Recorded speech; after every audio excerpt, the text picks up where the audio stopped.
All right, New Mexico, it's the U Sports Report, your one-stop shop for all things national and local sports. We're moving on to tennis.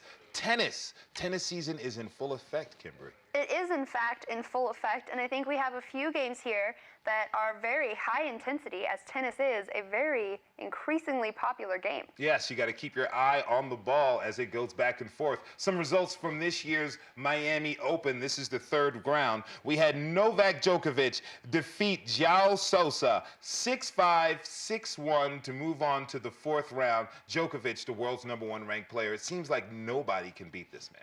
It doesn't seem like it is a possibility, and he seems to have the power in this game that it needs to exist for him to dominate in tennis. Yeah, Federer and Andy Murray and these guys just are posing no match to him. But there's another player who's awfully dominant in the tennis world. There is Serena Williams, someone that we are all familiar with, facing off against Zarina Diaz. Serena versus Zarina, that was a crazy death match of names. I would hate to have been that announcer. I'm sure there were plenty of errors in calling that game. 7-5, 6-3, Serena showed her dominance once again in her sport and in the nation as an animal of an athlete. Yeah, probably going to go down as one of the best athletes of sports altogether with all the titles and the wins that she's been able to pull out. Definitely. I could not agree more. She's the woman. We had one more match to report for you. Kiki Bertens and Angelique Kerber. That match actually was retired due to weather, but they picked it up and finished it up. The result was 6-1, 2-6, 0-3.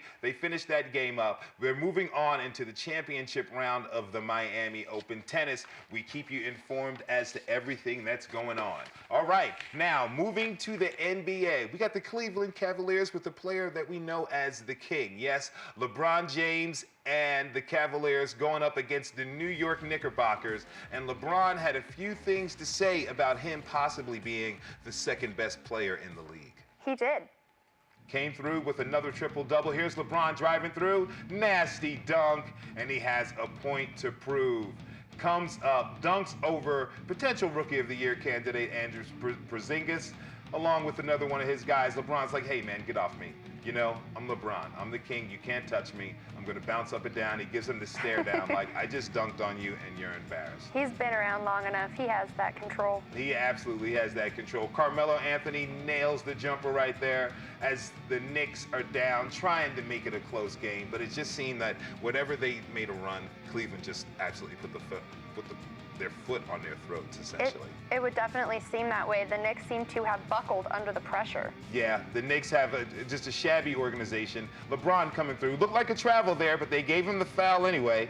LeBron pulling it out, giving dap to his buddy Carmelo. Maybe they play again. They win 107-93. LeBron James with a triple-double, ladies and gentlemen. 21 points, 11 rebounds, 11 assists. And Kevin Love, we have a Kevin Love sighting. He actually scored 28 points and added 12 rebounds because he's been missing. More points than LeBron James, that's something to be said.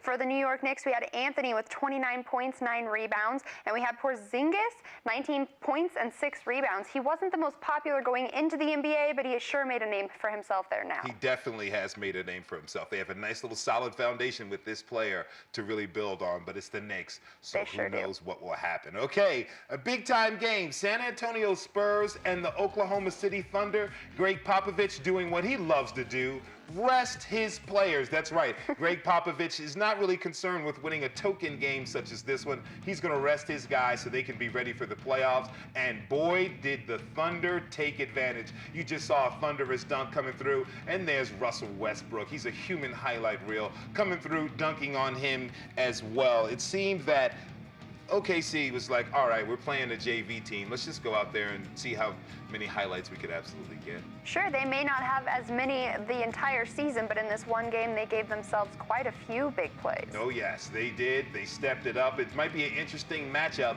in the second round, possibly, to see Oklahoma City go up against San Antonio Spurs. And ladies and gentlemen, like I said, this game wasn't close. Pop is talking to Billy Donovan saying, yeah, I rested my guys. They needed the break. 111-92 OKC. For San Antonio, Jonathan Simmons led the way with 17 points. That's right, Jonathan Simmons, the leading scorer for the Spurs in that game. That's just not exactly what I expected from them, not at all. Kevin Durant had 31 points and 10 rebounds, and then we saw Westbrook 29 points, pretty close with Durant, and 8 assists. We saw Westbrook put in a lot of effort for his team that game. He really did. That's a dynamic duo that Oklahoma City's really going to have to answer some questions. Kevin Durant's a free agent next season coming up. What are they going to do? Are they going to be able to keep this duo together, or are they going to break free? Who knows? Coming up, we've got Atlanta and Detroit. That's right. The Detroit Pistons trying to hold on to that 8th spot in the Eastern Conference. Don't forget, they started off the season pretty strong, but they fell, and now they're barely hanging on. They're going up against Atlanta Hawks, who are, very comfortable with their playoff positioning, and they're also very comfortable dunking on the Detroit Pistons as much as possible, as we see right there. Paul Millsap gets headbutt a little bit, his head's hurting, but Millsap still was able to lead the way with 23 points. Who says basketball is not a contact sport, ladies and gentlemen? You got to watch out. There's plenty of stitches to go around in this game. Nice little jumper there. Atlanta easily handles the Detroit Pistons, 112-95. As I said before, Millsap with 23 points and Kent Bazemore with 17 points. Atlanta's looking to solidify their playoff positioning. They put in the work this season to solidify that position. They definitely, and in this game alone, proved to us as fans that they're here and they're not going anywhere. They're not going anywhere, but Detroit may not go to the playoffs. They may be sitting at home. We'll see what the Washington Wizards and the Chicago Bulls have to say about that. All right, that was Out of Bounds. Coming up, Khalil's big, bright idea, and it's got something to do with America's former favorite pastime. Stay tuned. We'll tell you more about it here on the U Sports Report.